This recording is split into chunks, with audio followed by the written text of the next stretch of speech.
Hi guys, welcome back to my channel. Durga Puja তো এসেই গেল, তো আজকে থেকে দুর্গাপুজোর লুকবুক শুরু হচ্ছে। আর এইটা হচ্ছে পঞ্চমীর লুক, তাই আজকের ভিডিওটা বাংলাতে হবে। পঞ্চমীর জন্য এই সাধারণ সিম্পল হালকা মেকআপ লুকটা করেছি, কারণ আমরা সবাই পঞ্চমীর জন্য তো সবথেকে হালকা ড্রেসটা আর হালকা মেকআপটাই রাখি। তো চলুন দেখে নিই কীভাবে এই সিম্পল আর এত সুন্দর একটা মেকআপ লুক আমি ক্রিয়েট করেছি। তো সবার আগে আমি একটা অয়েল বেসড প্রাইমার লাগিয়ে নিয়েছি, আর এরপর ফাউন্ডেশন লাগাবো। ফাউন্ডেশনটা হচ্ছে মেবলিন ফিটমির, খুবই লাইট কাভারেজের একটা সুন্দর ফাউন্ডেশন। আশা করি অনেকেই ইউজ করেছেন, আর যদি না করে থাকেন তাহলে ফ্লিপকার্টে এখন সেল চলছে, এটা আরও কম দামে পেয়ে যাবেন, আপনারা এটা পারচেস করে নিতে পারেন।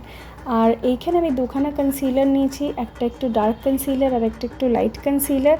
দুটোকে মিক্স করে আমি আমার স্কিন টোনে আনছি। তো যাদেরই এই ধরনের সমস্যা যে কনসিলার একটু বেশি ডার্ক বা একটু বেশি লাইট, তারা মিক্স অ্যান্ড ম্যাচ করে নিজের স্কিন টোনে নিয়ে আসতে পারেন।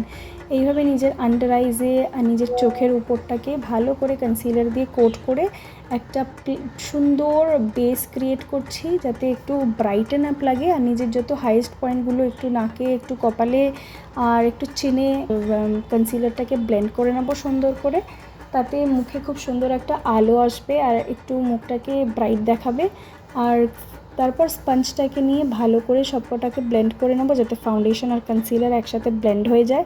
আর এরপর কম্প্যাক্ট পাউডার দিয়ে নিজের ফেসটাকে ভালো করে সেট করব।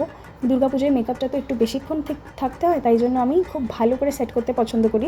তাতে ফেসটা একটু এখন ম্যাট দেখালেও কিছুক্ষণ পর ন্যাচারাল অয়েলস এসে আবার ফেসটা একদম চকমকে হয়ে যাবে, তাতে চিন্তা করার দরকার। এরপর আমি চোখের মেকআপের জন্য কাজল নিচ্ছি।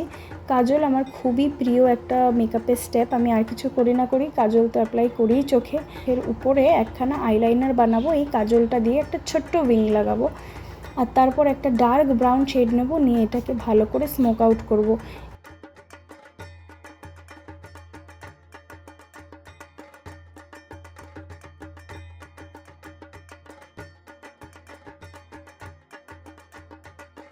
আর এখনই আপনি দেখতে পাচ্ছেন যে দেখতে কত সুন্দর লাগছে, ঠিক এতই সুন্দর লাগবে, আপনিও এটা করে দেখতে পারেন। হয়ে গেল আমাদের এই চোখের মেকআপ কমপ্লিট এখানেই। আর এরপর মাস্কারা লাগিয়ে নেবো। মাস্কারা দিয়ে আইল্যাশেসগুলোকে খুব সুন্দর করে কোট করবেন, তাতে চোখটা আরও বড় লাগে দেখতে আর খুব ওয়েল ডিফাইন্ড লাগে। মাস্কারা লাগিয়ে নেওয়ার পর আইব্রাউসটা কমপ্লিট করব। এখানে একটা ছোট্ট ট্রিক বলে দিই, আমি আইব্রাউ খুব একটা ডার্ক করে করতে পছন্দ করি না। তো আমি সবার আগে আইব্রাউতে প্রোডাক্টটা লাগিয়ে নিই, আর তারপর সেটাকে স্পুলি দিয়ে ডিস্ট্রিবিউট করি।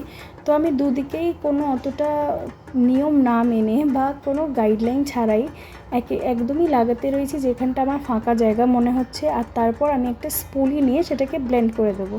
তো যারাই আপনারা আইব্রাউকে সুন্দর করে ফিল করতে চান, তারা একটা ভালো স্পুলি অবশ্যই নিয়ে নেবেন, অনেক কাজে লাগে।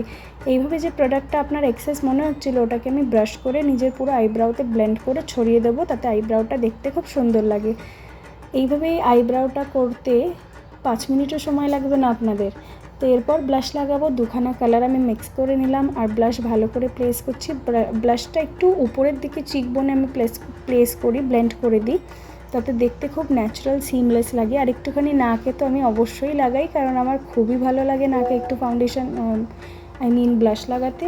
আর এরপর লিপটাকে লাইন করে নেবো একটা ডার্ক লিপ লাইনার দিয়ে, কারণ লিপস্টিকটা নিউড লিপস্টিক। নিউডের জায়গায় আপনি কোনো গাঢ় কালারও লাগাতে পারেন আপনার ইচ্ছা হলে। আর লিপস্টিক শেড আর সব আমি ডেসক্রিপশনে মেনশন করে দেবো। তো বললাম যে মেকআপটা অনেকক্ষণ লাগবে আমার মুখে, তাই জন্য একটা সেটিং স্প্রে দিয়ে সেট করে নিলাম আর স্পঞ্জটা দিয়ে আরেকবার ড্যাক করে নিচ্ছি। ব্যাস এতই কয়েকটা সিম্পল স্টেপে আপনি অ্যাচিভ করতে পারেন এই সুন্দর গ্ল্যামারাস মেকআপটা, যেটা পঞ্চমী অ্যাপ্রোপ্রিয়েট। আপনাদের কেমন লাগলো জানাবেন, আর আমার চ্যানেলটাকে সাবস্ক্রাইব করে নেবেন। বাই।